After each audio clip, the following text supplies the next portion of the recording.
त्या ठिकाणी जर वंजारा मुलं त्यांच्या टक्केवारीप्रमाणे, त्यांच्या ह्याच्याप्रमाणे, त्यांच्या बुद्धिक्षमतेप्रमाणे जर ते पुढे आले आणि त्याच्यातून नोकऱ्या जर लागल्या त्यांना, तर ही कोण आहे म्हणणारी? हिला कायदा कळतो का?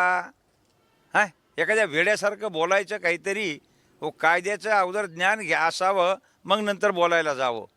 काहीतरी उठायचं आणि आपलं वरी तोंड करून चालायचं आणि बोलायचं आणि चालायचं. कळालं पाहिजे ना, का समजत नाही तिला? आज UPC, MPC ह्याच्यामध्ये वंजारा समाजाची मुलं एकदम हायेस्ट येतात इतर मुलांपेक्षा, म्हणून त्यांची टक्केवारीने त्या ठिकाणी ते लागल्या जातात. वेगवेगळ्या ठिकाणी हे लागल्या जातात.